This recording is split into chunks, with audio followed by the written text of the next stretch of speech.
yang telat bisa menyusul.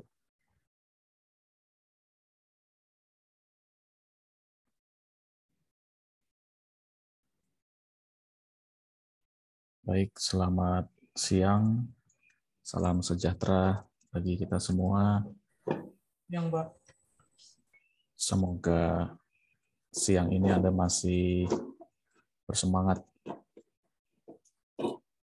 karena ke depan ini kita akan mulai apa namanya istilahnya, kalau menu makan itu dia hidangan intinya gitu. Kalau kemarin itu baru pembuka, dan hidangan inti ini agak bisa dibilang berat dibandingin tahun lalu, karena sekarang ini mau nggak mau Anda harus belajar dua.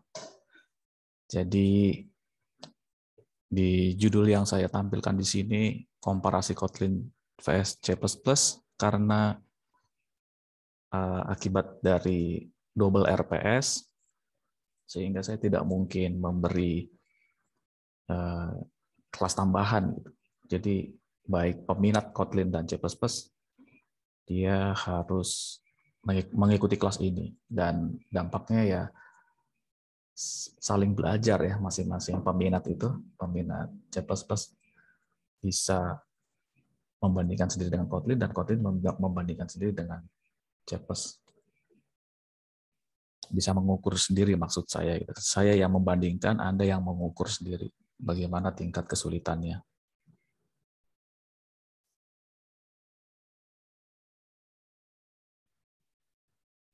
Kemudian perbedaannya nanti tinggal di di praktikumnya aja ya. Kalau seperti yang sudah saya katakan di minggu pertama, bahwa Kotlin dan C++ ini kurang lebih persamaannya 90%.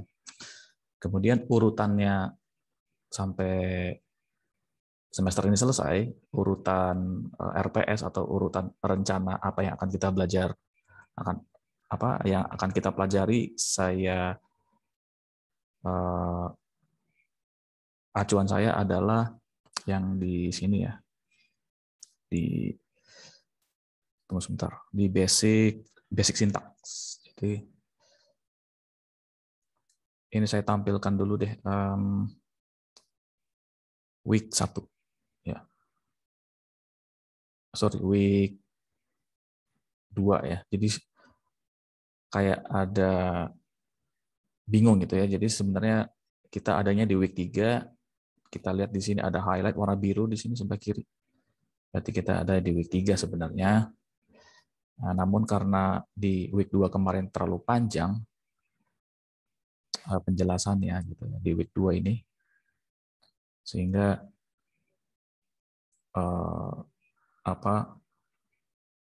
keteteran sampai di week 3. Seharusnya kita mulai week 2 ya. Tapi nggak apa-apa, memang rencananya week 2 dan 3 itu ya 2 minggu itu untuk membahas tentang menu inti kita gitu. Materi intinya. Di sini week 2 dan 3 itu komparasi singkat. Saya sediakan waktunya 2 minggu. Kemudian urutannya ada di basic syntax di week 2 ya. Anda tinggal klik basic syntax, urutannya adalah seperti ini. Kalau Anda bisa lihat di sini, di sebelah kanan ya. Di sini urutannya sampai ke bawah.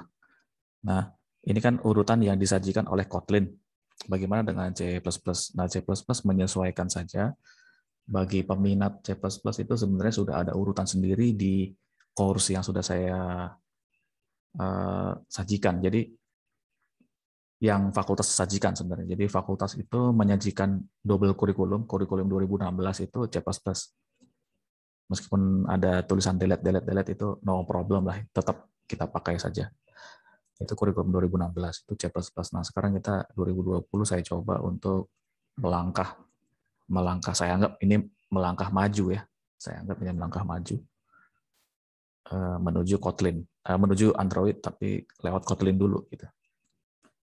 Nah, oleh karena itu urutannya seperti ini. kenapa ini saya beritahu kepada kalian? Siapa tahu kalau kalian ingin berniat untuk akselerasi, silahkan ya. Akselerasi maksudnya Anda punya kemampuan yang lebih, kapasitas Anda bisa mempercepat semua materi ini Anda lahap, silahkan. Tapi ngelahapnya itu kalau bisa nggak sembarangan langkahnya. Makanya saya kasih kalau mau ngelahap semuanya nih, ini ikutin ini aja ya. Kita kembali ke PowerPoint. Oke, tunggu sebentar. Jadi sekali lagi Anda jangan sampai bingung ya. Ini sebenarnya week 2 atau week 3. Kita ada di week 3 tapi kok bahannya di week 2. Sebenarnya itu tadi 2 minggu ini adalah untuk menyajikan materi inti, yaitu Kotlin vs C++. Sesuai urutan yang tadi saya katakan, saya tampilkan tadi, yaitu dimulai dari package atau library atau header.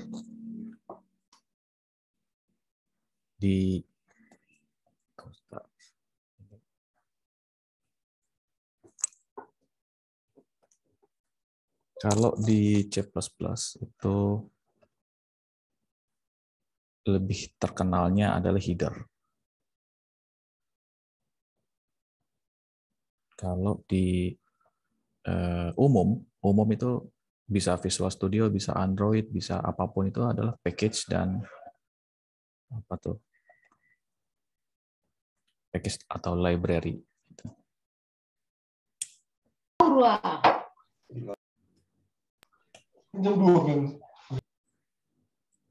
Oke, untuk Kotlin, package-nya seperti ini. Apa itu yang dimaksud dengan package?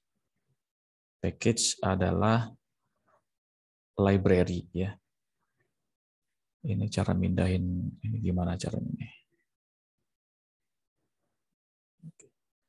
Lebih tepatnya library. Library itu pustaka atau perpustakaan lah. Perpustakaan yang mana isinya terdapat aturan-aturan, istilah-istilah, ya, atau fungsi-fungsi yang nanti ini semua akan dipakai ketika kita menulis kode di sini. Contohnya adalah println. Println ini ada di dalam package, gitu. Ini adalah fungsi. Nah, kalau enaknya Kotlin, kalau ini nggak dipakai, ini nggak digunakan, dia tetap bisa. Kenapa? Karena memang sudah didesain untuk menggunakan package default. Jadi untuk sementara ini saya katakan tidak perlu menulis ini. Nah, saya kasih contohnya. Ini contoh yang ada di, tunggu sebentar ya.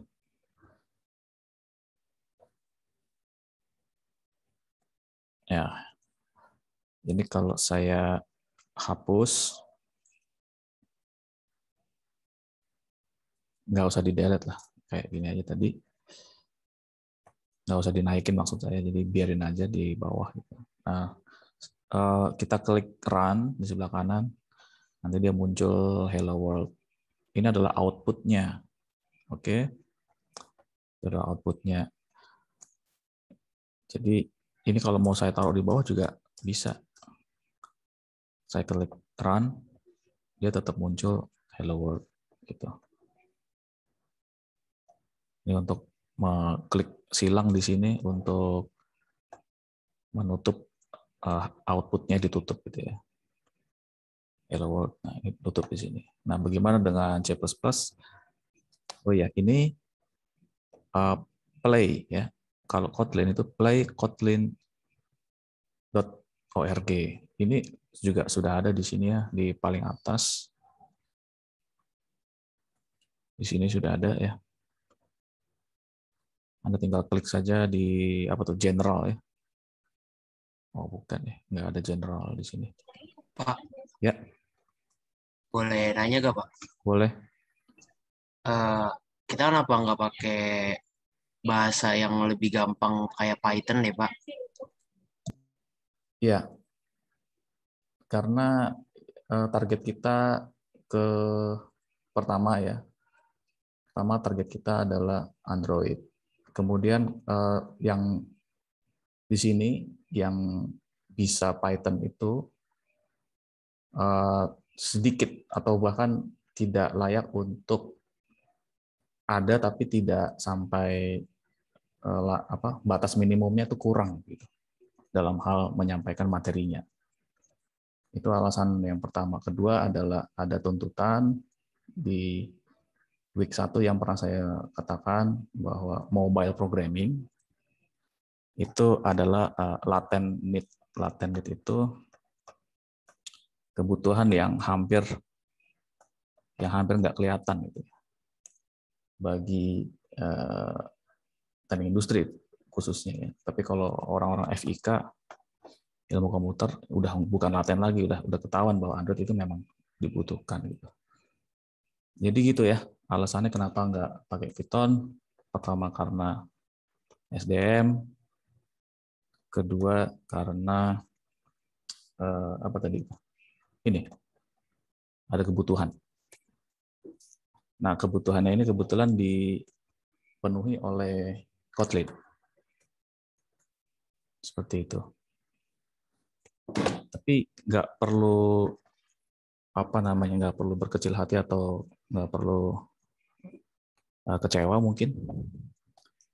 Jadi ada namanya Spada, Anda bisa mempelajarinya itu di situ. Nah, kalau Anda mau mengikuti Spada dan nilai Python Anda bagus, nanti akan saya konversi. Ya, nggak apa-apa. Yang penting apa? Merdeka kan? Ya, terima kasih ya atas pertanyaannya. Ini saya jadi keinget ini. Jadi untuk belajar itu sebenarnya ada yang namanya ekstra kurikuler, maksudnya ekstra kurikuler itu di luar kurikulum. Cuman kan kita sebenarnya dasar komputer ini kan di dalam kurikulum, cuma materinya bisa di luar dari reguler ya, di luar dari yang ditawarkan di sini. Anda boleh kalau ikut Spada. Ini ada berapa orang di sini? Ini perlu saya sampaikan. Di sini ada 87 ya. Syukurlah semua hadir kayaknya. Jadi harusnya pilihan yang di bawah ini mungkin bisa bertambah tuh. Kalau moga-moga belum telat kalau Anda mau pindah ya. Tinggal Anda nanti tunjukkan ke saya bagaimana progresnya di Spada tadi. Ya. Penyelenggara sebenarnya bukan hanya Spada ya, tapi Spada ini tetap saya acuan ya. Misalkan kalau kalian belajar Python di edX atau Coursera atau Neso dan seterusnya terserah. Tapi saya tidak menganjurkan ini kecuali kalau di Spada tidak ada Python. Kalau di Spada tidak ada Python, Anda boleh ngambil ini dan Anda harus buktikan kepada saya. Buktikannya ada yang lewat. Tentunya ini tidak terlewatkan wawancara. Jadi pembuktian bukan hanya dokumen. Anda mengirimkan kepada saya gambar-gambar hasil Python Anda, hasil belajar Anda Python, gambar-gambar doang gitu. Nah, untuk lebih valid, terjamin, maka harus ada wawancara. Kayak misalkan presentasi gitu. Presentasi ini untuk memastikan apakah itu adalah kerjaan Anda atau jangan-jangan itu kerjaan orang gitu kan.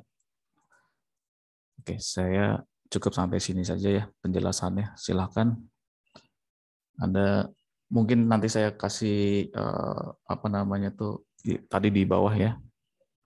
Mungkin saya ubah, saya modif lagi. Di mana? Nih, dipilih Kotlin atau Python misalkan. Nanti akan saya tambah Python. Terus Anda WA saya agar saya delete yang Anda, misalkan Anda pilih C++, terus saya delete supaya Anda bisa pilih lagi. Nah, ini untuk apa sih? Kenapa harus ribet-ribet delete?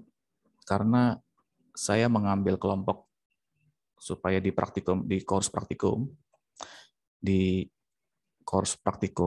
itu saya bikin kelompok lagi, kelompok Android dan kelompok VB.NET. Siapa-siapa saja di dalam kelompok Android ini. Saya ngambilnya adanya di sini. Siapa-siapa saja VB.NET saya ngambilnya di sini. Sehingga di dalam course praktikum nanti isinya ada 2 RPS, tapi yang 2 RPS itu tidak semuanya bisa dilihat oleh kelompok-kelompok ini. Karena saya sudah restrict. Materi-materi VB.NET hanya bisa dilihat oleh kelompok VB.NET. Begitu juga Android. Materi Android hanya bisa dilihat oleh Android. Nah, kalau kamu mau pakai Python, silakan ini di luar ya. Kayak tadi buktikan dengan gambar hasil gambar. Maksudnya hasil kerjaan Anda di Python sama wawancara atau presentasi. Ya, itu bagus ya, pertanyaan yang bagus itu. Kita lanjut ya. Tadi sampai mana tuh? Saya sampai lupa. Oh ya, ini ya. Ini adalah compiler online untuk Kotlin. Kemudian ini compiler untuk C++, CPPSH.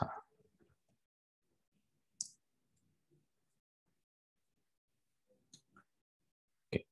Jadi dia langsung ada isinya.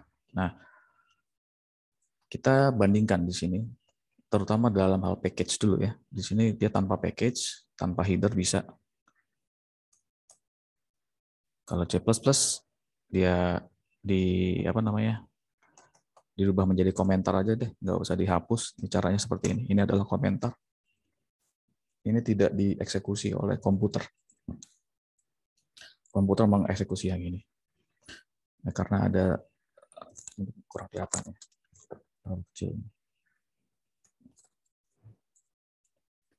Karena ada garis miring 2 ini. Di sini juga sama kelihatannya. Nah, oke. Ini komentar. Ini juga komentar di sini. Ini nggak dieksekusi. Oke, coba ini kita run. Nanti hasilnya ada di bawah. Nah, itu dia keterangan errornya di mana. String is not member gitu, is not member of std. Artinya tidak ada di dalam kelompok std. Nah, std ini adanya di iostream. Kalau saya aktifkan kembali, jadi ini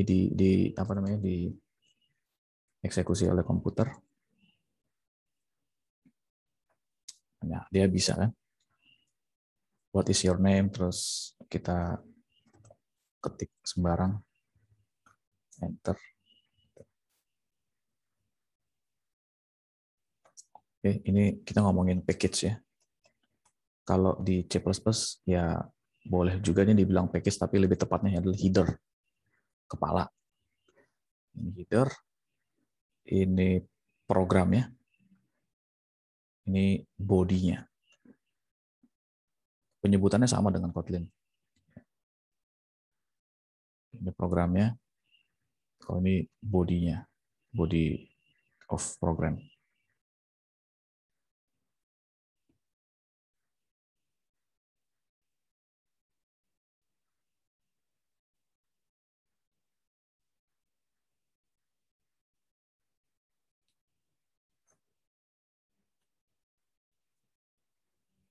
Ya, seperti ini contohnya. Yang saya tunjukkan adalah, yang saya maksud adalah header-nya ya. Nah, selebihnya Anda ukur sendiri kira-kira samanya berapa persen similarity-nya. Ada kurung apa nih, braces ya. Kita menyebutnya ini adalah braces.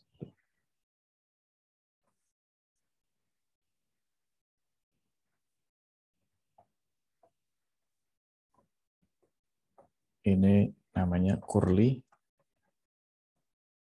braces, keriting gitu ya. Kurung yang keriting, curly. Tapi kalau kita kurung kurawa gitu biasanya ya. Kita bahas ini dulu untuk slide yang ini ya. Nah, selanjutnya apa?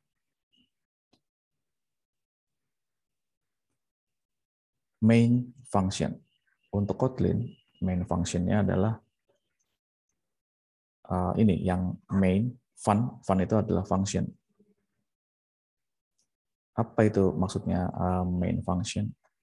Jadi komputer mengeksekusi yang kode-kode yang ada di dalam main. Jadi biasanya gini, main itu kan utama ya. Berarti kalau ada utama berarti ada kedua, ketiga gitu kan. Dan seterusnya. Kalau main function berarti ini fungsi yang utama, fungsi kedua berarti sebenarnya banyak fungsi. Banyak fungsi di dalam kode, di dalam apa istilahnya, workspace lah, atau coba saya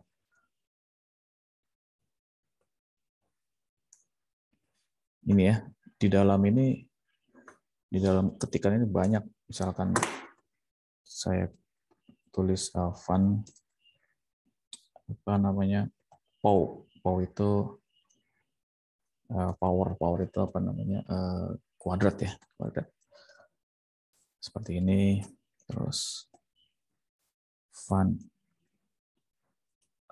square root misalkan, square root. Ini kan fungsinya banyak, ada 3. Kalau saya run, yang dieksekusi tetap yang atas ini. Ya, sama dengan C++.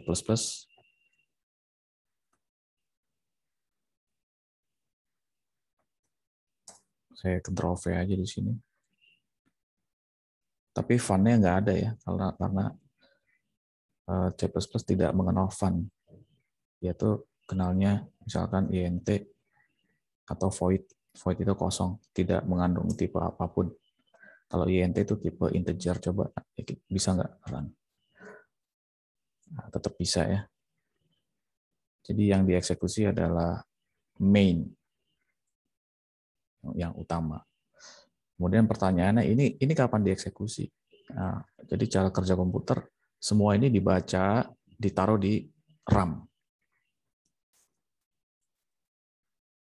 Ya, ini semuanya di compile ya. Compile itu dirubah menjadi apa?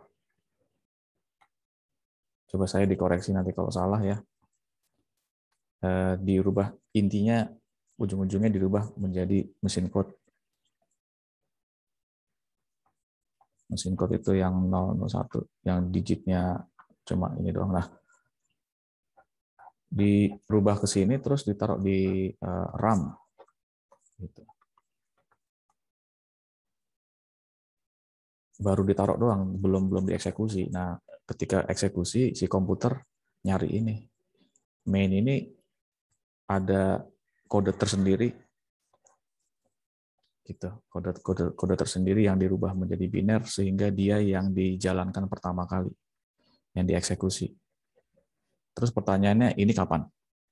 Kapan dieksekusi? Ya, ini dieksekusi kalau kalian menaruhnya ini, menaruh si fun POW ini di dalamnya main. Kalau Anda taruh ini, nah, di sini, ini saya biar gampang saya enter saja. Nah, ini gampang dibaca. Maka fun POW, ya, function POW itu dieksekusi. Yang ini enggak, ini cuma disimpan aja di RAM, di memori. Kalau saya klik, tentunya nggak ada hasil apapun karena di dalam POW-nya ini nggak ada body, nggak ada instruksi, nggak ada apa namanya parameter, statement. Komputer disuruh ngapain di sini nggak ada kan, kosong. Di sini kosong. Makanya ya di sini kosong juga.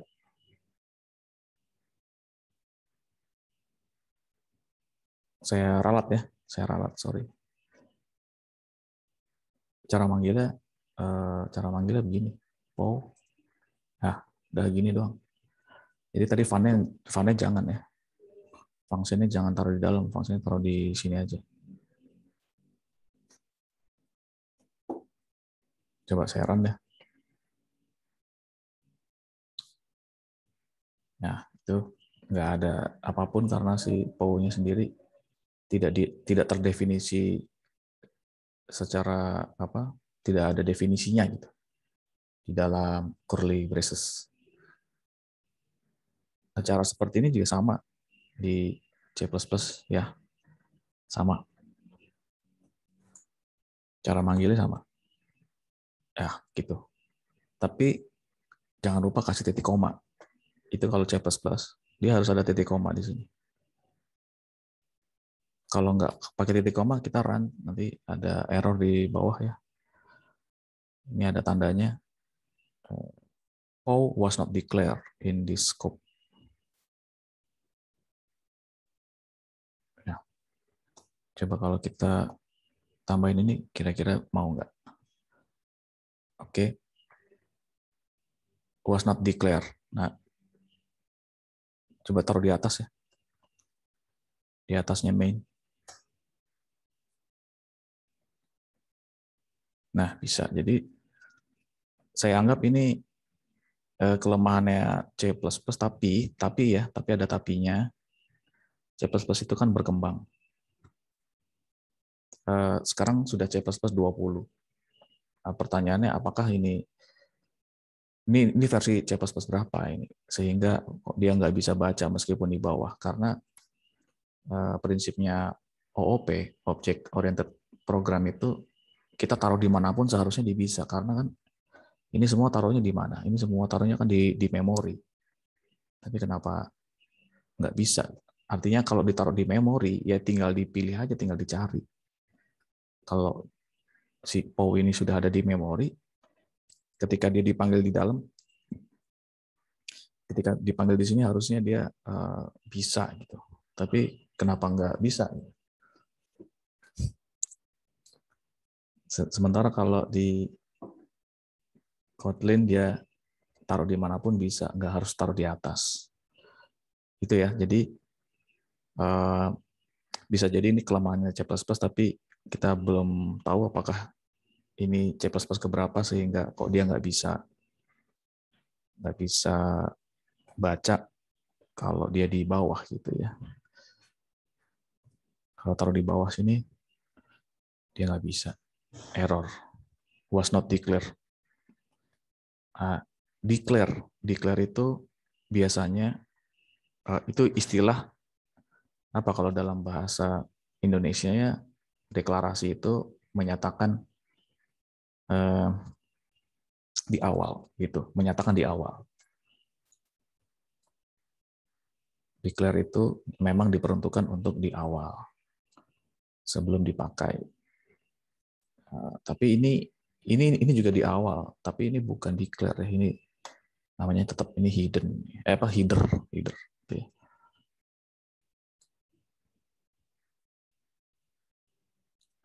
Oke, kita kembali ke PowerPoint tadi membahas tentang main function. Jadi banyak fungsi, tapi yang dieksekusi adalah fun main. Kemudian fungsi ini apakah menjadi percuma? Tidak. Dia bisa berguna asalkan dia dipanggil di dalam body of program, badan program.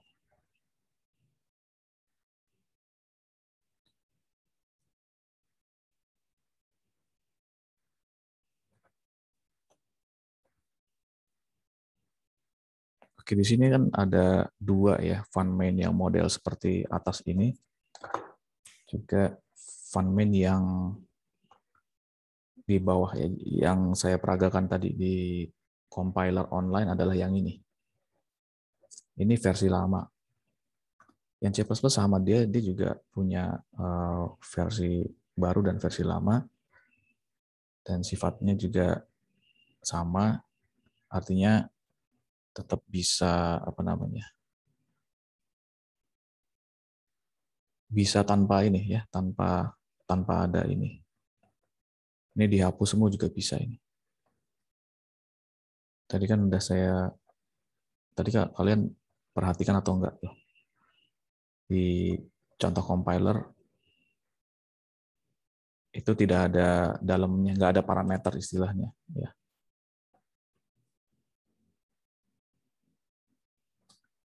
Di sini ya, di sini tidak ada parameter. Kalau yang C++ yang lama harus ada.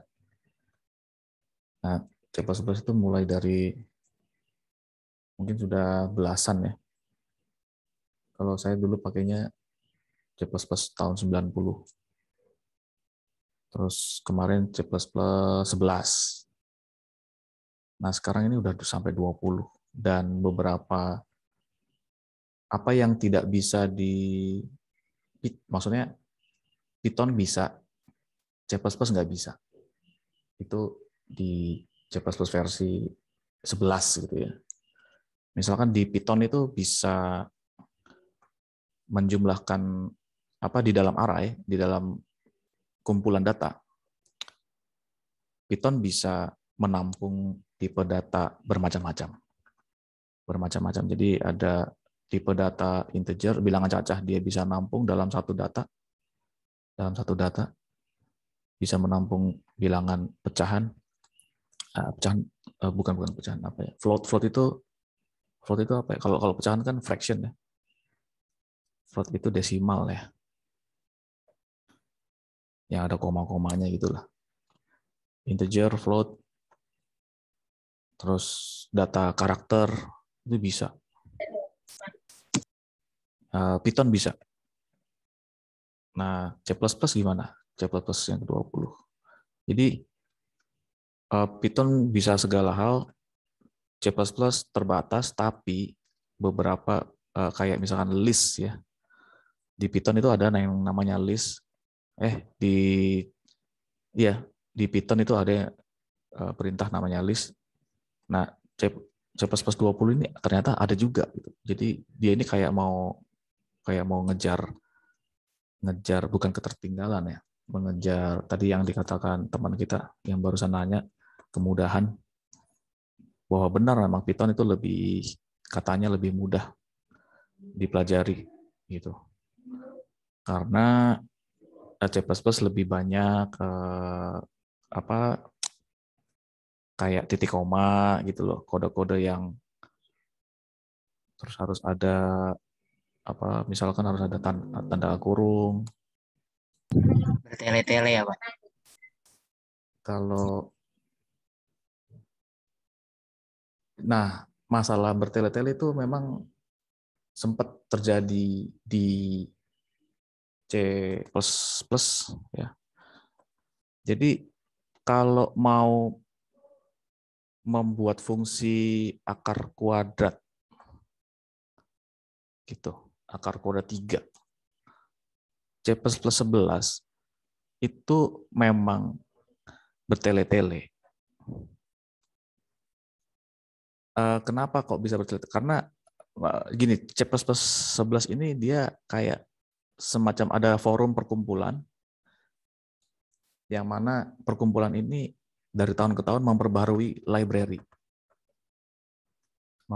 library, sehingga ini atas kontribusi para ahli-ahli di sini. Tapi itu wajar. Hampir semua bahasa itu punya perkumpulan. Apapun yang kamu pelajari itu pasti punya perkumpulan, komunitas. Komunitas ini yang memperkaya library sehingga si library itu ada fungsi gitu.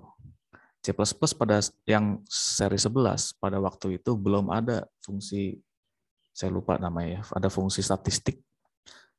Tidak ada, sehingga kita menulis satu demi satu perintahnya. Ya. Itu. Jadi ketika kita download IDE khusus C++, di dalamnya itu ada library, tapi belum tentu lengkap gitu. Belum tentu lengkap. Belum tentu. Sehingga kita perlu menulis kode satu demi satu. Seiring perkembangan zaman, perkembangan waktu, sering waktu berjalan, ada kontribusi dari para ahli di forum, dia membuat atau melengkapi si library sehingga muncullah suatu fungsi akar. Misalkan ini saya cuma misalkan aja, saya lupa nama yang di Python nggak ada tuh ya. Yang saya ingat betul itu adalah list. List ini nggak ada di C++ pada waktu itu. Pada kira-kira 2 tahun yang lalu ya, kayak 2018 atau 2019 itu saya melihat tidak ada, C++ itu tidak ada list. List adanya di Python. Tapi sekarang sudah ada. Itu artinya apa? Gitu loh. Jadi ya memang kalau mau cepet ya silahkan Anda belajar Python kalau mau cepet, karena semua ada di sana. Python memang dia khusus untuk data gitu ya. Dia khusus untuk data science lebih fokusnya. Nah, sementara C++ itu luas. C++ luas. Tapi C++ juga nampaknya ingin mengejar ke sini dengan keberadaan list tadi. List ini adanya di library. Library ini yang bikin adalah para ahli-ahli yang berkontribusi dalam forum. Lambat tapi pasti ke arah sini.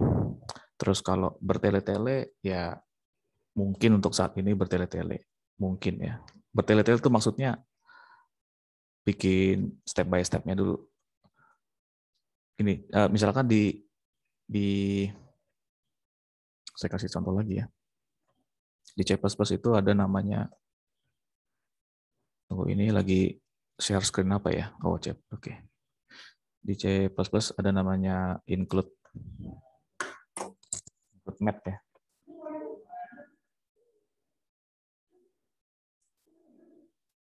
Saya tidak tahu kapan ini pernah dibuat ya, si math-nya ini.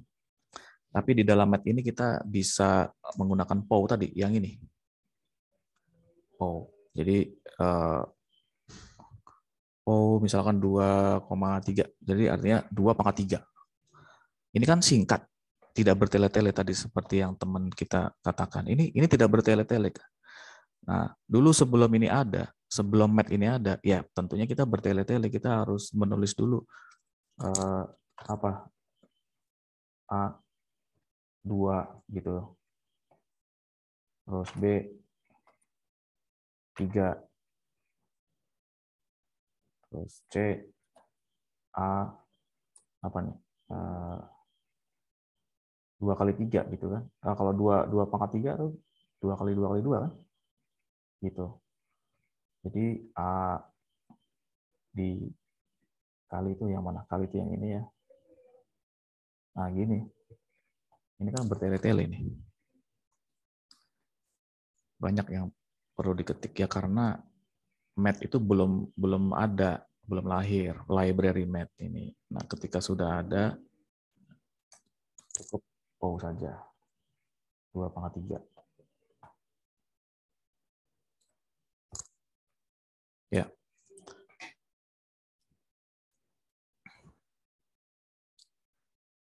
oke, kita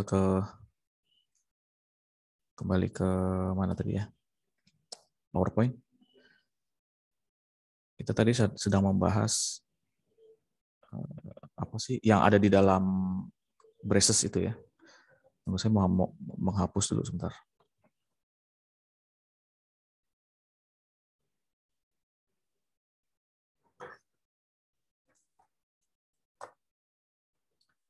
Jadi ada di sini ya. Aduh. Ini ada argumen, args itu argumen. Sementara di sini nggak ada. Dan di C++ juga sudah tidak ada. Itu intinya itu yang mau saya jelaskan. Tapi untuk kalau mau tahu suatu ketika ini dibutuhkan, bisa jadi. Tapi ini saya rasa untuk kita yang newbie, itu tidak perlu. Tidak sampai sedalam itu. Tapi ini saya sediakan kalau Anda mau mempelajari. Tampilkan di layar. Pada program Kotlin, cara menampilkannya dengan ketik ini, print, braces, tanda kutip, kutip, braces close. Terus print ketik lagi seperti ini, nanti keluarnya satu baris. Ini kan baris pertama, baris kedua, tapi nanti outputnya adalah hello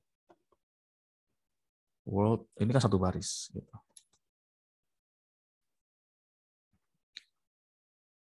Ya, terus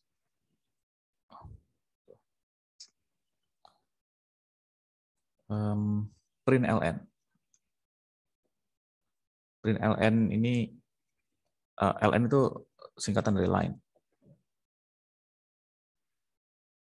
Jadi print ln artinya cetaklah hello world, setelah itu bikin new line, baris baru. Ini perintah pertama. Nah, pada baris baru itu printlah 42, lalu berilah new line. Jadi nanti outputnya adalah hello world 42, terus kursornya ada di bawah. Tahu nggak kursor? Artinya sebenarnya kursornya tidak nampak, tapi komputer itu tetap menyediakan new line. Ya lagi-lagi di dalam memori, ya ini di dalam memori kan seperti ini ya. Jadi nanti dia nulis hello world di sini, terus 42 di sini. Nah, komputer menyediakan tempat ini. Menyediakan doang, tapi nggak diisi. Kenapa dia menyediakan di sini? Kok nggak diisi? Karena ada ln ini. ln ini dia artinya menyediakan baris sehingga atau spasi lah kalau dalam bahasa kita ngetik esai, spasinya ditambahin misalkan seperti itu. Spasi itu paragraf dengan paragraf. ln itu gunanya itu ya, menambah spasi. Bagaimana dengan C++? Dia perlu ini ya, tetap dia perlu ini. Ini kan judulnya tampilkan ya. Saya langsung saja ke sini deh. Ini belakangan aja. Kalau cara menampilkan di layar seperti ini, dia harus ketik cout, terus ketik siku siku ke kiri ya.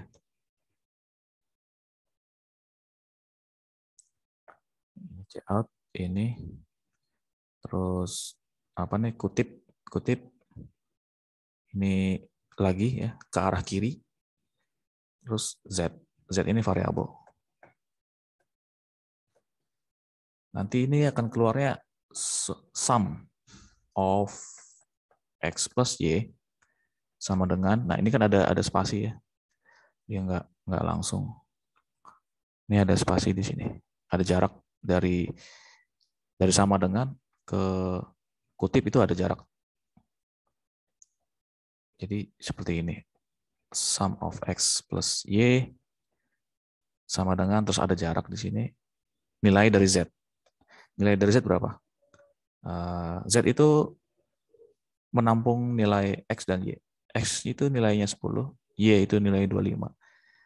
Jadi 10 ditambah 25 sama dengan 35 di sini. Nah, berarti di sini 35. Ini agak, penjelasan ini ada di pertemuan berikutnya, tapi nggak apa-apa deh. Sekalian. Nanti akan tampil seperti ini. Check out. Ini untuk tampil. Check out. Terus berarti nanti di sini ada check in.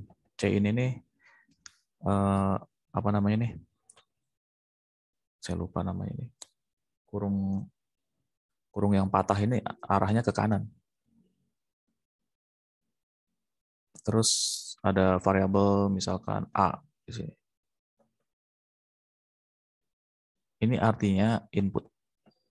Input itu menampung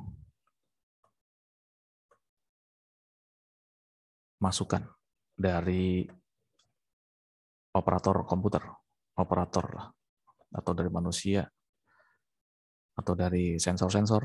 Kalau Anda mau belajar mekatronik, nggak harus manusia ya. Sensor juga bisa, sensor suhu. Tuh. Ya, ini cuma skill saja. Kita jangan out of topic, maksudnya kita fokus ke sini dulu deh ya. Cara menampilkan. Nanti di Kotlin juga ada cara memasukkan nilai. Kalau tampilkan itu maksudnya adalah output gitu ya. Berarti lawannya adalah input. Nah, bagaimana nih inputnya? Nanti kita lihat coba slide selanjutnya apa. Function. Function sudah dijelaskan di awal ciri-cirinya ya. Dia kalau di Kotlin dia harus ada tulisan ini, fun. Kemudian ini adalah nama atau identifier atau bahasa Indonesia nama si fungsi itu harus punya nama gitu. Fungsi. Ya, ini adalah nama fungsi. Di C++ sama juga tulisannya seperti ini. Maksudnya ini adalah nama fungsi gitu. Kemudian ada braces. Ini adalah argumen. Saya ulangi ya. Jadi si sum ini begini, sum braces. Di dalam braces ini namanya parameter. Kalau kita lihat contoh di sini, parameternya ada 2. 1, 2. Oke. Kita lihat. Basic syntax, function. Nah, Anda bisa baca di sini ada a function with 2 integer parameter and integer return type. 2 integer parameter gitu. Berarti ada 2, 1, 2. Terus ada integer return type yang di sini ya. Jadi si return ini dia bertipe integer. Return ini dalam bahasa Indonesia apa? Turn itu atau kembalian gitu ya. Kalau kembalian change ya. Return itu kembali. Tapi di dalam maksudnya dalam konteks komputer itu kan ada input, proses, output. Ya, maksudnya return ini adalah sesuatu yang dikembalikan setelah dari proses. Ini konsepnya komputer selalu begini. Komputer tuh selalu ada input, ada proses, ada output. Ini yang di bab 1 kan, di pertemuan 1.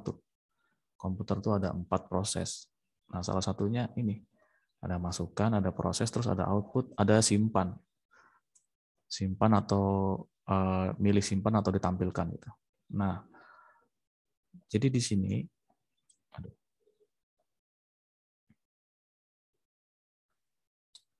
di sini berarti ada input dong. Ada. Inputnya ada. Prosesnya ada. Outputnya, nah itu yang lagi dibicarakan. Ini adalah prosesnya. Ini adalah input. Aduh, internet is unstable. Ini adalah inputnya. Inputnya bertipe, inputnya ada 2, masing-masing bertipe integer. Ini inputnya. Ini prosesnya. Oke. Outputnya adalah return. Jadi kalau dalam bahasa Indonesia,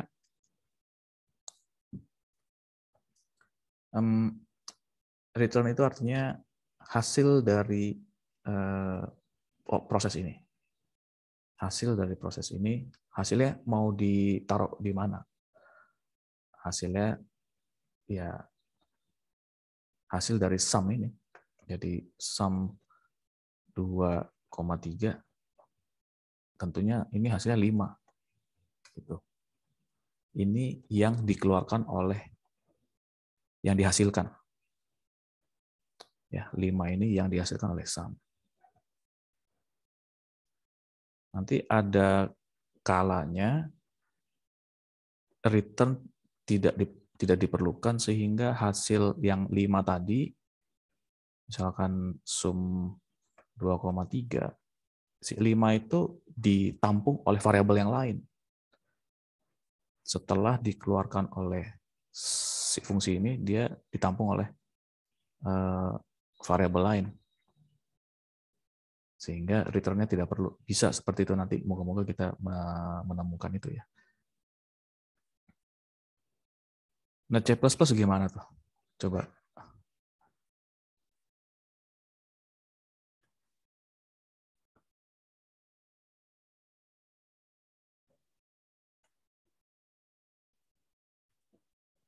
Tunggu sebentar.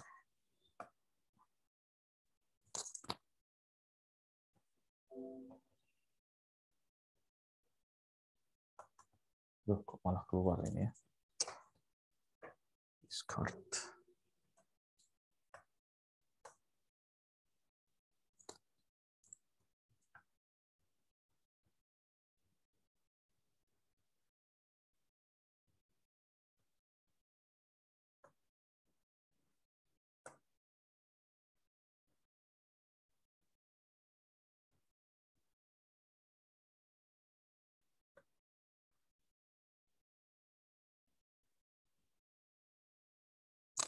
Oke.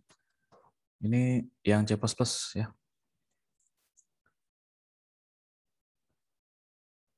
Yang C++ sama, dia ada ya kira-kira 90% sama lah ya.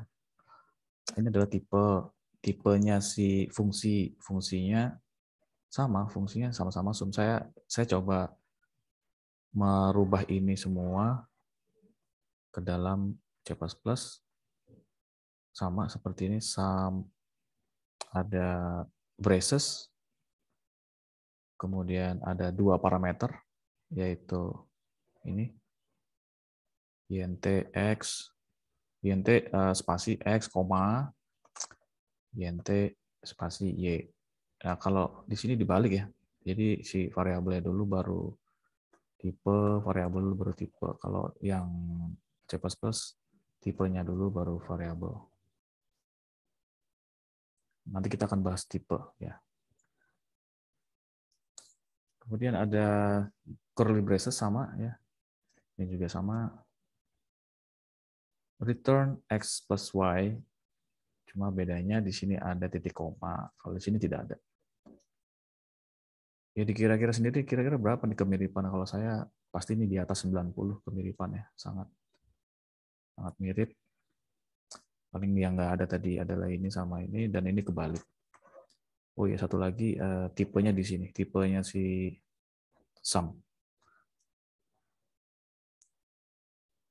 Nah, kadang-kala si Kotlin itu juga bisa tanpa ada ini bisa dengan menggunakan unit. Tapi kalau di C++ bukan unit tapi void. Ini nanti kita lihat ya contoh. Ini short brief ya.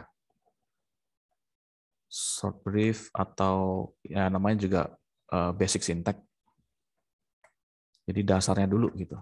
Basic syntax ini yang akan kita capai adalah grammar-nya. Grammar itu maksudnya kalau bikin fungsi itu harus ada ini ya. Di dalamnya ada parameter. Parameternya boleh 2, boleh 3, boleh 4. Kalau 1 ya begini misalkan. Kalau cuma 1 berarti A, I-nya gede, NT, tuh, sum. Terus INT lagi, itu.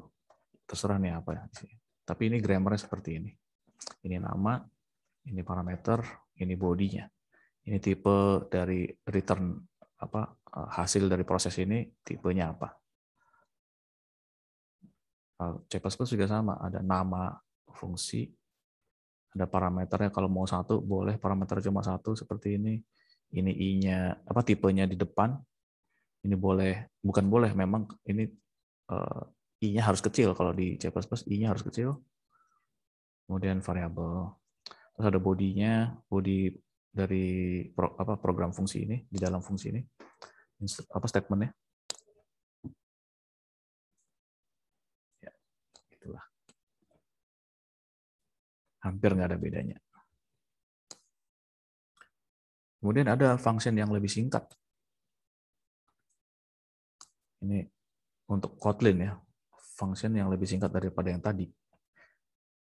Kita lihat ya, di sini tetap menggunakan fun. Namanya ini hampir sama kayak tadi ya. Nah, tapi ketika di sini dia langsung sama dengan A plus B. Nggak usah pakai return ya. Nggak usah pakai int return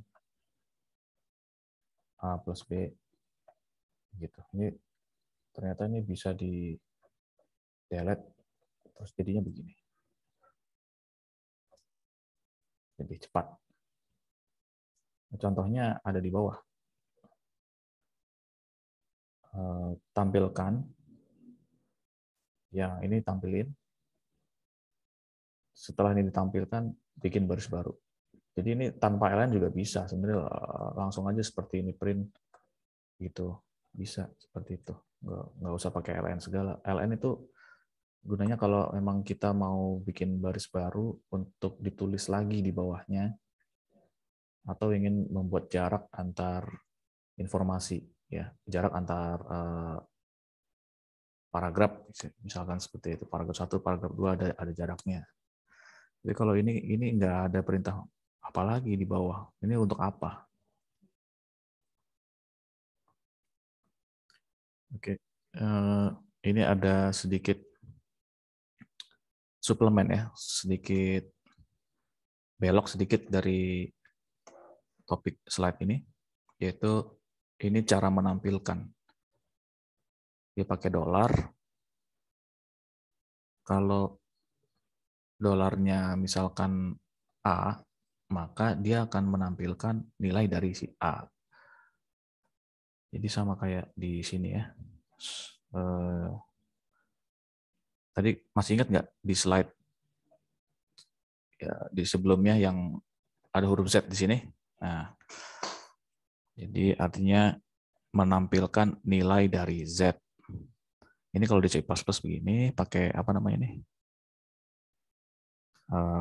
Tanda kurung patah gitu ya. Terus kalau di Kotlin dia cukup pakai dolar A. A itu A-nya ini nilainya berapa?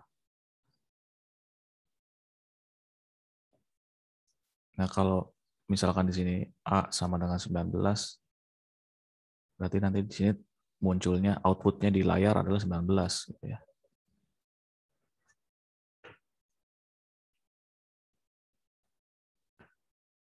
Terus ini kenapa jadi begini ya? Kalau di matematik itu kita bisa melihat apa? Bisa contohnya seperti ini ya. 3 2 tambah 6 misalkan. Berarti ini artinya kerjakan dulu deh yang ini kerjain dulu nih. 2 tambah 6. 2 tambah 6 adalah 8. Baru dikali. Berarti 24. Sama juga dengan ini. Kerjakan dulu ini si sum 1923 ini hasilnya berapa? Hasilnya 3 4 ya, 42. Hasilnya ada 42. Nah, ya udah ditampilin nih nilai dari si ini. Kalau kenapa nggak langsung aja sum gitu? Nah, silakan nih coba Anda coba sendiri deh, ya. Anda coba sendiri di Kotlin Lang ya. Hasilnya seperti apa supaya Anda bisa mengingat lebih tajam lagi gitu ya daripada cuma nonton doang. Selanjutnya C++ gimana? Function yang lebih singkat. Ya seperti ini. Function yang lebih singkat coba kita mundur sedikit.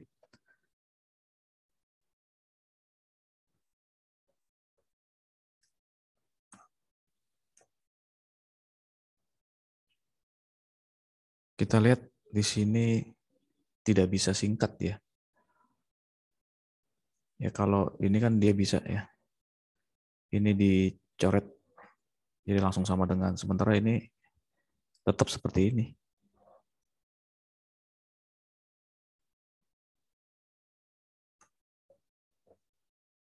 Ya. Tetap di sini sum tadi di atas juga sum ya. Itu cara karena C++ nggak ada singkatannya, jadi slide ini memang miliknya si Kotlin ya. Apa yang kita ambil pelajaran dari sini ya, semoga Anda bisa mengingat ini bagaimana cara bikin function di dalam C++. A function that returns no meaningful value, tidak ada nilai yang berarti, no meaningful.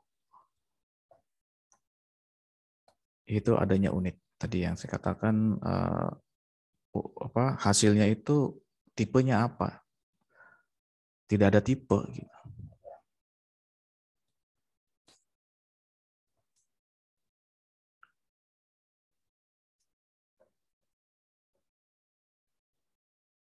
Ya, jadi contohnya seperti ini ya.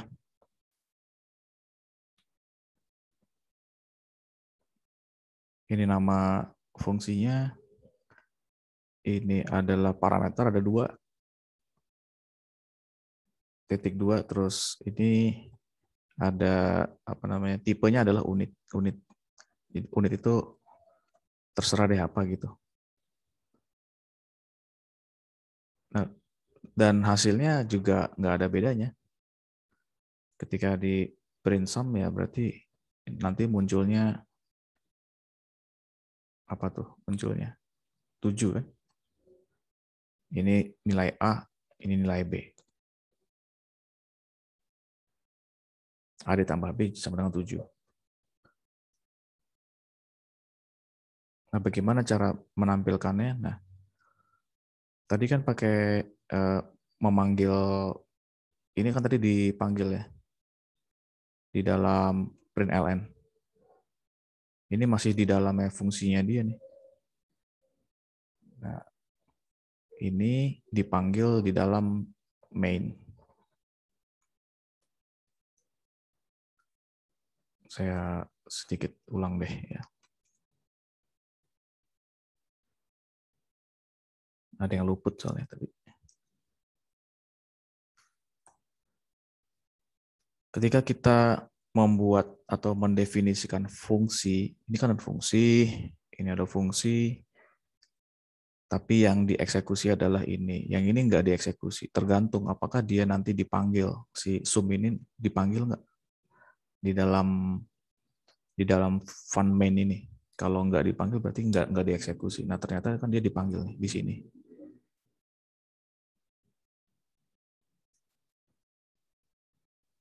Ya,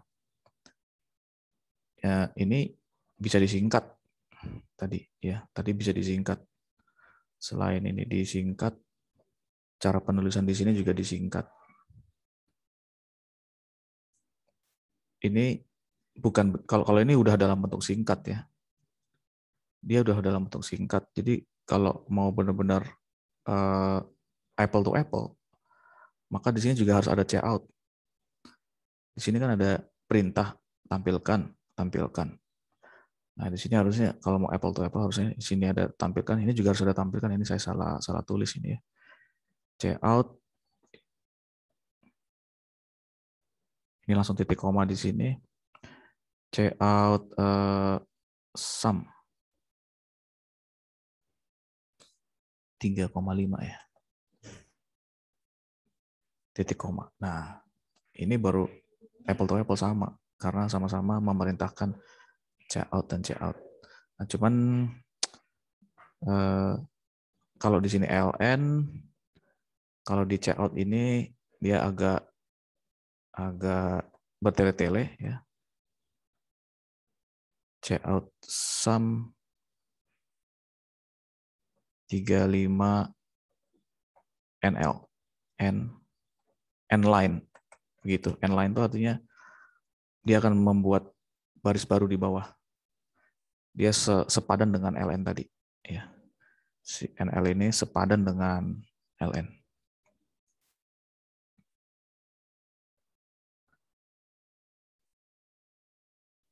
Kalau ini nggak ada, berarti dia satu baris ini yang dicetak ke kanan gitu ya, bukan ke bawah. Ini juga karena di sini nggak ada ln, maka dia akan ditampilkan sampai ke kanan ini.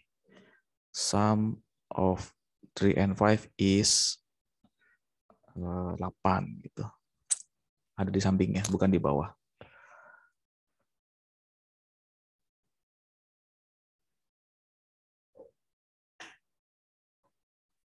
Kemudian di slide berikutnya adalah singkat. Secara singkat.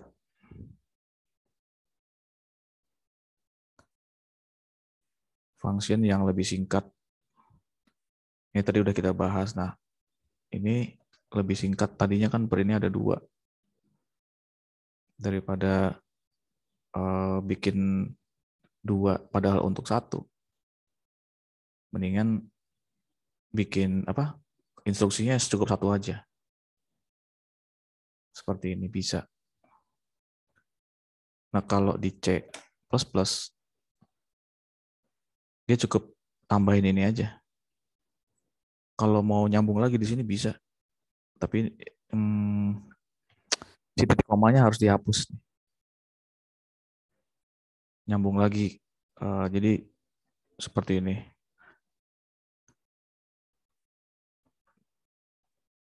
Ada lagi gitu. Misalkan di sini buah gitu ya. Baru titik koma. Jadi sum of 3 plus 5 adalah kalau di outputnya jadi ya seperti ini. Sum of, tunggu sebentar ini saya lengkapi dulu deh biar nggak salah paham. Gitu. Sum of 3 plus 5 is 8 buah. Gitu. Nah, di sini harus ada spasinya nih. Tanda petik spasi buah. Kalau nggak ada spasinya, nanti dia dempet. Kalau nggak ada spasinya.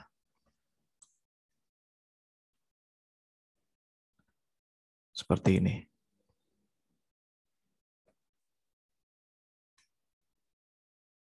Ya, ini kalau mau nambah terus gitu ya ke samping. Nambah terus ke samping, ke samping, ke samping. Nah, kalau layarnya terbatas misalkan ya di layar komputer Anda terbatas sehingga merepotkan apa harus digeser-geser ya, harus di scroll gitu karena terlalu panjang ke kanan. Ya, berarti bikin lagi cout-nya itu. Ya udah. Berarti bikin lagi di sini. Seperti ini. Saya buat agak jauh di sini semangka. Titik koma. Gitu. Ini tetap ada titik koma juga, gitu kan. Sama di sini juga ada titik koma.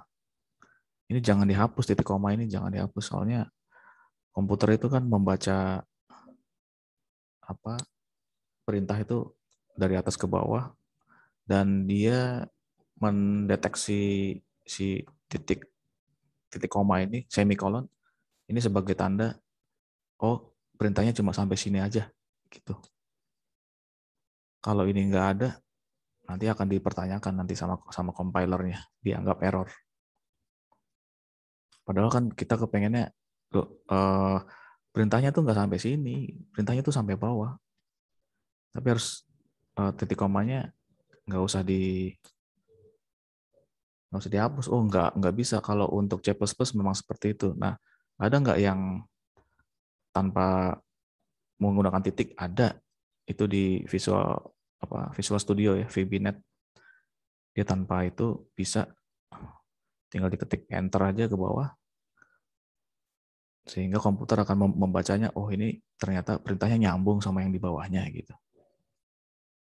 Dia ngerti kalau di eh, Visual Studio itu dia ngerti kalau ini dihapus.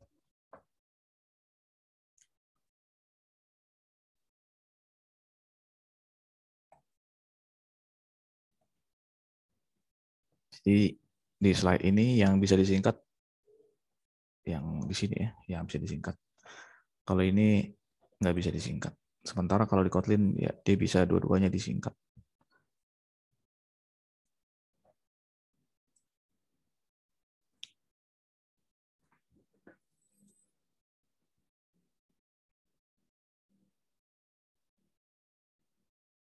Oke, di Kotlin ini ada fasilitas no meaningful value.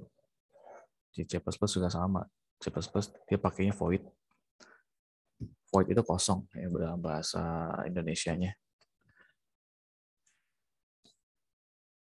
Nah, caranya adalah kalau di sini dengan menggunakan unit atau coba lebih jelasnya kita bisa lihat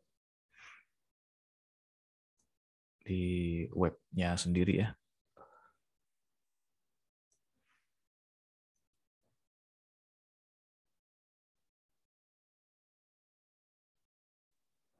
Nah, di sini ada yang luput ternyata ya. Emang paling enak tuh lewat sini nih ngajarnya nih. Di sini ada tulisan invalid. Jadi si compilernya Kotlin dia bisa menyimpulkan sendiri. Auto auto simpulan gitulah. Menyimpulkan apa? Menyimpulkan tipenya.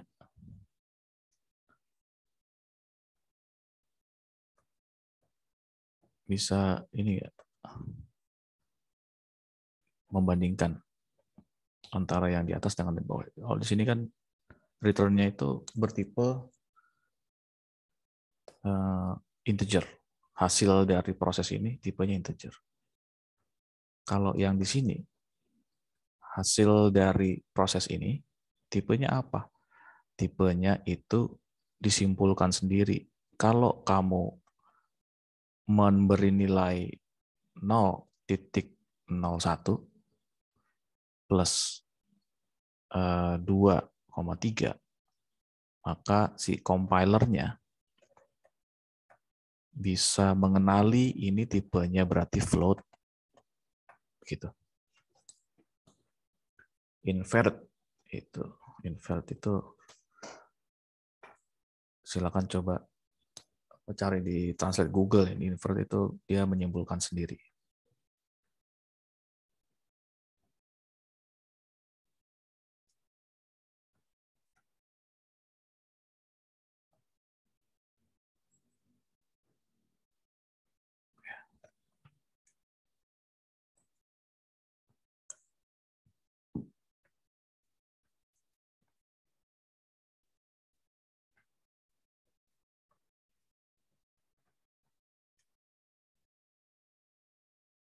A function that return no meaningful value tadi udah ya.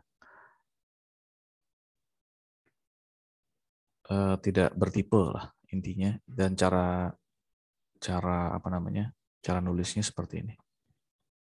Unit ini ya, si tipe unit ini juga bisa dihilangkan. Sekalian dihilangin aja gitu. Dan hasilnya tetap sama kalau kita klik di sini, dia tetap 7 gitu ya hasilnya. Ini kita lihat di sini juga 7 juga sama.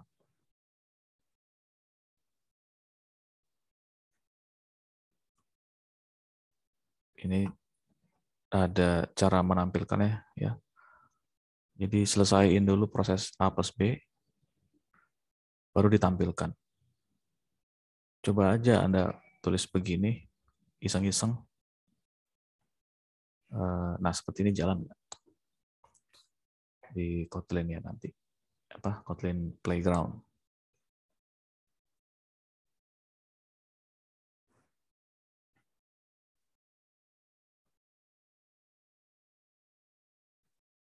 Variabel ya. Coba kita ke PowerPoint.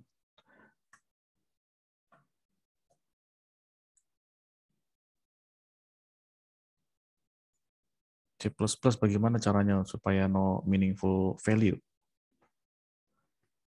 Di sini ya. Ini adalah nama fungsi. Nama fungsi, parameter tidak ada, dia cuma adanya ya instruksi ini, tampilkan kalimat ini ke layar. Hasilnya nggak ada. Maksudnya nggak ada proses, adanya cuma disuruh tampilin doang.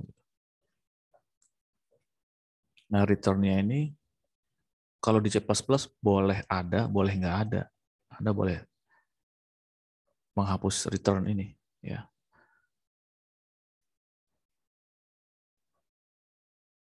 Tapi saya biarkan di sini ditulis return supaya ada konteks tadi, input, proses, output, untuk memastikan aja ini outputnya dikemanain gitu ya.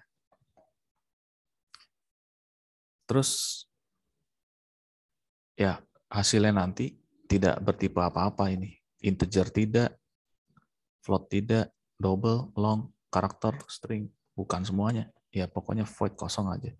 Nah nanti ini setelah itu ya, setelah kita menyatakan ini void, terus dipanggil di sini. Kemudian ada return null. Apa ini return null? Coba Anda cek di sini ya, CPP reference. Ini boleh dihapus ini sebenarnya. Nggak ngaruh, jadi dia tetap si ini tetap tampil nanti meskipun ini dihapus. Nah, lebih jelasnya coba cek di sini di website, cari CPP reference, return zero itu apa maksudnya.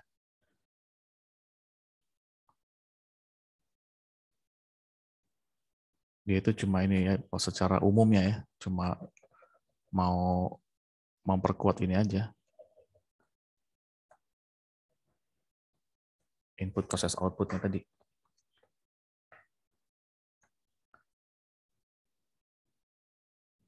Next ya. Masih ada waktu 15 menit ya. Variabel lokal dan global. Intinya ya secara singkat saja ya. Lokal itu adanya di dalam ini curly braces. Mana curly bracesnya? Ada di sini. Itu lokal.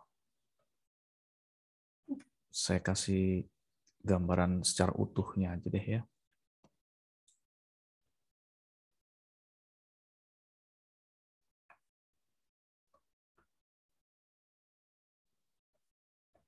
Sekali-kali C++ dah. Ya. Jangan Kotlin mulu. Ini gambaran utuhnya C++. Kalau mau nulis program secara utuh, terus saya kasih ini deh, biar nggak bertele-tele. Using namespace std. Ini ada ya bagi peminat C++.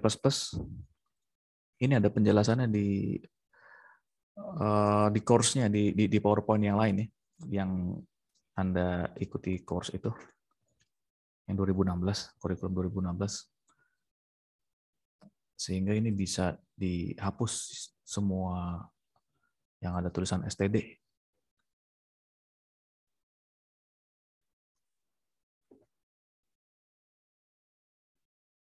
Ini tererror lagi. Nah. Oke, terus variabel. Kalau di C++, variabel juga ada PowerPoint-nya sendiri di C++, di RPS-nya C++. Tapi kurang lebih sama lah sama Kotlin ya. Lagi-lagi ya kira-kira 99% samanya. Variabel itu suatu objek. Ya, objek. Objek ini kalau di dalam wujud fisiknya yaitu sebenarnya dia kalau di konteks RAM ya, memori. Objek itu adalah suatu tempat di dalam memori, lokasi. Misalkan integer A sama dengan 0, titik koma. Ini artinya ada objek namanya A, dan A ini ditugasi, ini sama dengan adalah ditugasi. Tugasnya apa? Untuk menampung nilai 0. A ini lokasinya bisa di mana saja. Maksudnya kenapa dia harus di atas? Enggak juga. Dia bisa saja di bawah. Kenapa bisa di bawah? Ya, mungkin karena ini sudah ada isinya.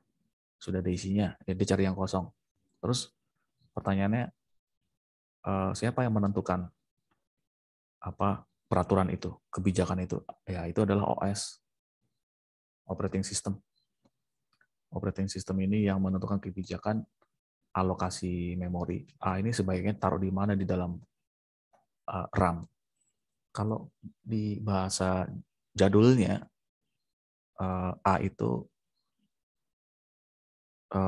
apa namanya adalah alamat memori. Jadi kita nggak bisa nulis A, kita nulisnya alamat memori. Misalkan 0xf2 gitu. Bahasanya aneh gitu ya, bahasa heksadesimal semua.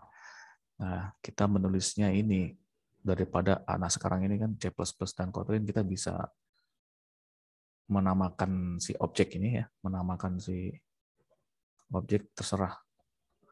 Bisa A, bisa Abdul. Abdul sama dengan 0. Jadi ada objeknya namanya Abdul, dia ditugasi untuk menampung nilai 0. Nah, Abdul ini adanya di memori ke mana gitu ya. Nah, variabel kalau di bahasa matematik itu variabel punya lawan ya, punya opposite. Lawannya adalah konstanta. Kalau variabel bisa berubah-ubah, kalau konstanta dia fix atau tetap nggak bisa berubah.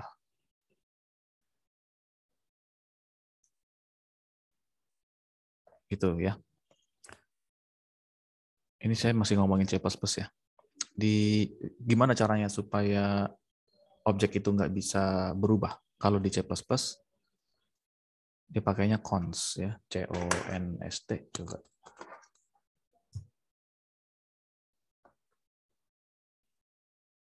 Saya taruh di lokal ya, misalkan int const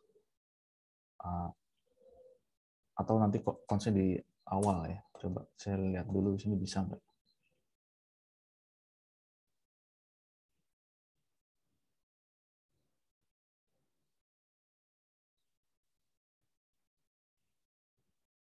Oh ini maksudnya. Sekarang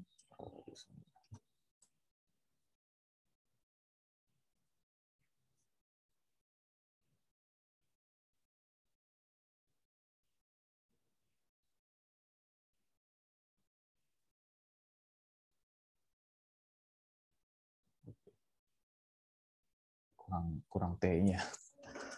Saya nulisnya kurang T, jadi cukup panjang juga ya, const. Ini adalah variabel lokal karena dia adanya di dalam main, di dalam bodinya si main. Sementara kalau misalkan kita nulis di sini, misalkan int badu 0 juga deh biar gampang. Ini artinya global. Terus bagaimana kegunaannya? Apa sih manfaatnya lokal dan global? Manfaatnya apa? Kalau misalkan di apa namanya ya? Ini kan ada function nih. Ada bisa lihat nih. Nih, ya. Ada function power, ada function square root. Kalau karena si badu ini adanya di global, maka si function power dia bisa menggunakan badu. Bisa menggunakan badu di sini. Misalkan cout ya, saya perintahkan untuk menampilkan nilainya si badu. Seperti ini. Kita run ya. Oke, bisa. Sekarang saya mau menampilkan ini. Saya perintahkan komputer untuk menampilkan, tapi karena dia nggak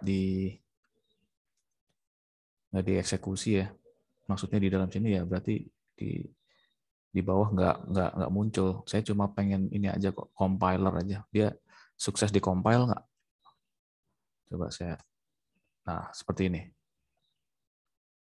Cout itu tampilkan nilainya A. A-nya dapatnya dari sini. A itu ada di dalam main.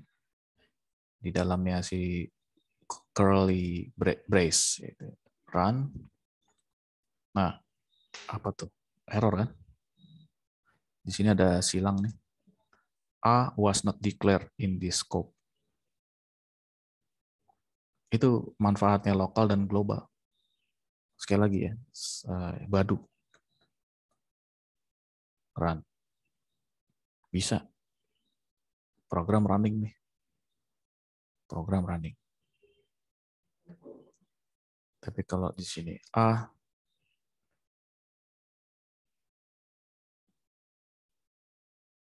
Kayaknya ada yang salah ya. Sebentar.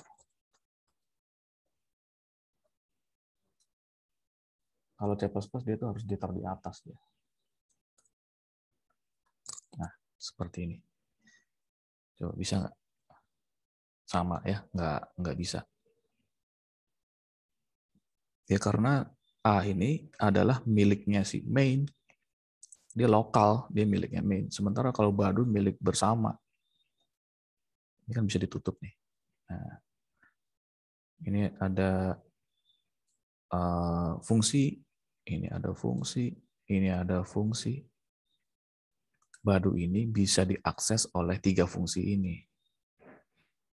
Tetapi yang A tidak bisa karena A ada di dalam curly braces.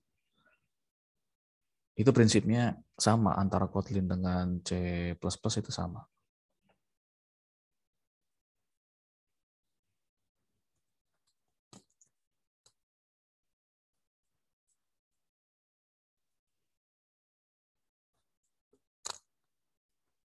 Di sini ada fun main, coba di, oh ya, ini masih ngomongin variabel. Sebelum kita praktekin di Kotlin, saya kembali ke PowerPoint karena penulisannya itu agak berbeda dengan C++ penulisannya ya. Ini file itu kepanjangan dari value. Ini setara dengan cons. Itu intinya. Ya. Sementara kalau lawannya cons itu kan variabel lawannya. Nah, kalau di Kotlin namanya var. Jadi ini nggak bisa berubah. Oke?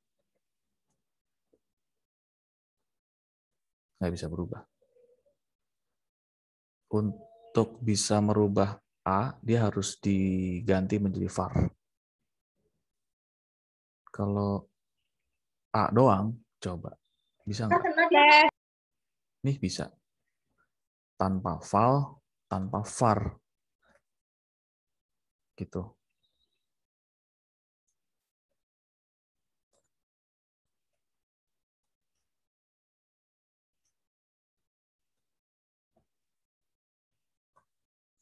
Coba saya tulis di sini. C sama dengan 3. Langsung saya run aja. Dia expecting a top level deklarasi. Dia nggak bisa. Kalau misalkan saya kasih var, bisa nggak? Bisa. Tapi tadi kenapa dibilangnya bisa? Nah, ternyata deferred assignment itu ditunda ya. Mana tadi ya? Ini.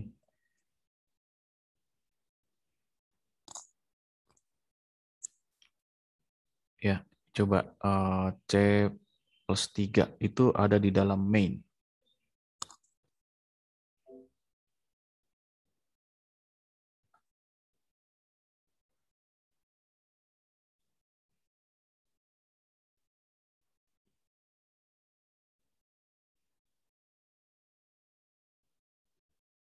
Tuh.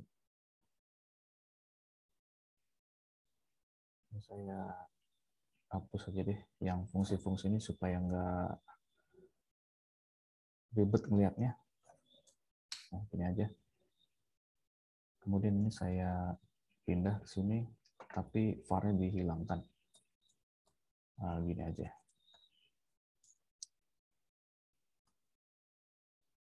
Unresolved. Nggak bisa ya. Deferred. Jadi tertunda. Jadi dia nunggu nunggu apa nih? Nunggu nunggu tipe atau nunggu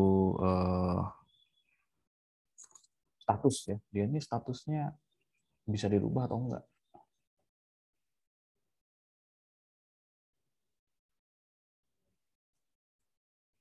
Kalau 3 aja nggak bisa. Dia perlu dianggapnya unresolved reference.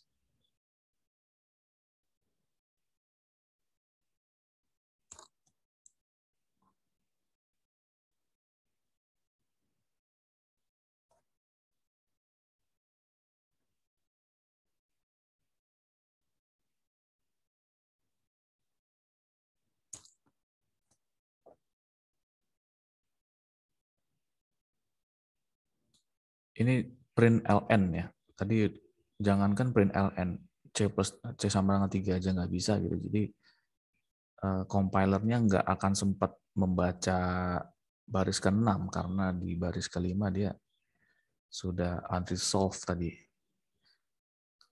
Nah, kalau di sini ada immediate ya, yang baris kedua tuh immediate assignment tuh artinya segera ya. Assignment itu yang sama dengan. Jadi kayak ada hati-hati ya. Ini adalah assignment. Kalau di dalam bahasa matematik, apakah ini assignment? Bukan. Ini dalam bahasa matematik, ini adalah equal. Sama. Ya, 2 plus 3 itu kan sama aja dengan 5. Gitu loh. Ya, atau kalau dalam bahasa aljabar linearnya, 2 plus 3 itu kan sama dengan A gitu. Ya, sama dengan A. Ini sama dengan 5. Ini bahasa matematik. Tapi kalau di bahasa pemrograman, dia assignment. Nah, pertanyaannya, kalau di bahasa matematiknya equal tuh apa? Bahasa pemrogramannya equal tuh apa? Bahasa pemrogramannya equal, yaitu sama dengannya 2 kali. Equal. Dan ini dipakai, tapi ini dipakai untuk logical comparison. Logical comparison ini outputnya cuma ada true or false. Namanya juga logical. Logical itu kan cuma 2 keluarannya. Masuk akal, nggak masuk akal. Logical comparison. Misalkan 5 itu kan sama dengan 3. Nggak masuk akal. Gitu. 3 itu kan sama dengan 3. Ya benar. Masuk akal. Jadi ini cuma bisa ini aja kalau si tanda ini equal dia. Equal, tapi equal ini masuknya logical comparison, sementara padahal equal kalau dalam bahasa matematik itu ya A plus B itu sama dengan C gitu. Equal C. Itu agak sedikit membingungkan ya. Moga-moga udah jelas nih apa sih ini artinya dan bagaimana dengan kemiripan-kemiripan yang lain gitu ya. Terus lanjut ke udah lewat ya. Lewat belum? Oh, dikit lagi. 1 menit lagi. Ini integer type-nya is inferred. Disimpulkan oleh si compiler. Kalau ini ya, ini kalau dalam bahasa C++ ini coba ada nggak?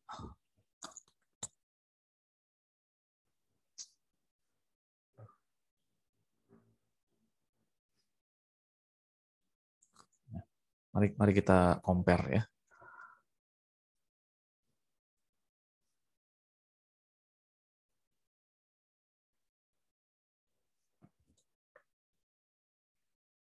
Nyari penghapus kok susah ya.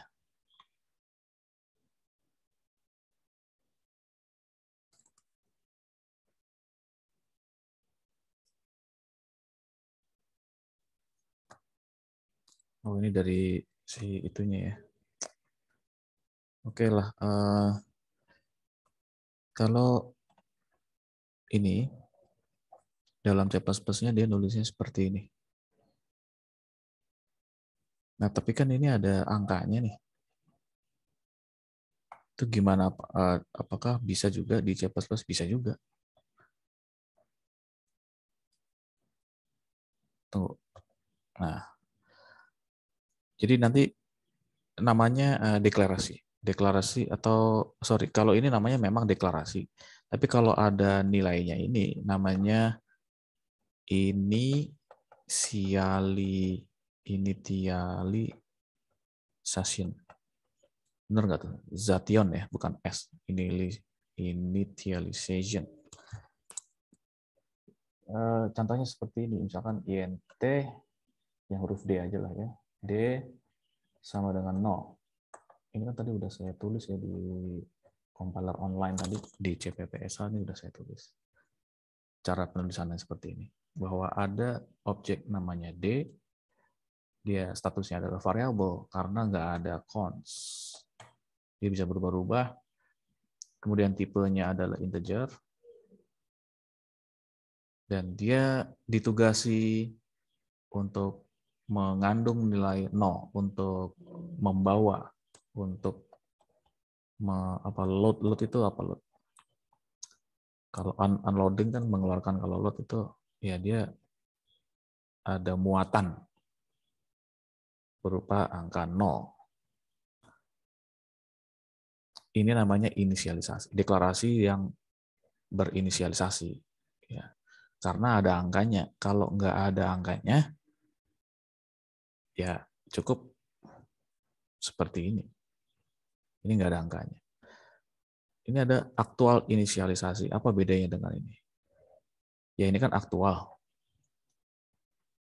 Kalau inisialisasi, yang ininya nggak ada, berarti int A sama dengan 10. Itu. Ini deklarasi plus inisialisasi. Ingat ya, ini ada int. Kok ini nggak ada int? Nah, itu. Ini ciri-cirinya deklarasi nih.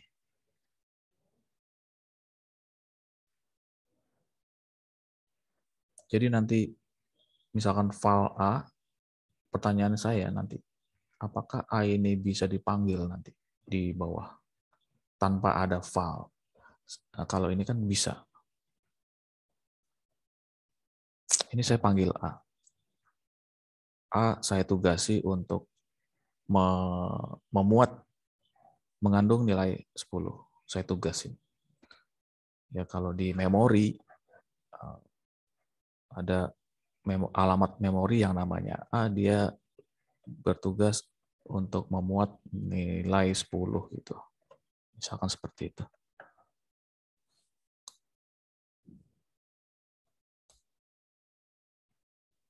Oke, jadi ini waktunya udah habis. Saya ingatkan kembali slide ini itu sebenarnya sangat singkat ya. Itu cuma antara di dalam, yang ini lokal itu di dalamnya curly. Ya secara singkatnya begitu. Ini di luar curly. Terus manfaatnya apa? Nah, tadi kan udah saya jelaskan. Ada yang bisa diakses, ada yang nggak bisa diakses. Ya, yang ini nggak bisa diakses. Yang ini luas itu apa di luar tuh bisa diakses oleh siapapun. Baik, saya rasa sampai di sini sesi 1. Dan saya lihat di sini banyak, ada 87 ya. Sama seperti minggu lalu saya lihat ada 88. Jadi ada yang izin kelihatannya. Oke, sampai sekian ya. Dan untuk kelas A boleh leave. Kelas B silahkan kalau mau masih lanjut karena ini emang jatahnya kelas B kan. Pak, tapi kelas B kalau udah ikutan sesi yang ini boleh live kan Pak? Boleh live. Kelas B boleh live, silahkan. Saya tetap akan buka ini sampai 10 menit ke depan. Ya. Ya, silakan live. Terima kasih Pak. Terima kasih Pak. Terima kasih Pak. Terima kasih Pak. Terima kasih Pak. Terima kasih Pak. Terima Terima kasih Pak. Sama-sama. Terima kasih Pak. Sama-sama.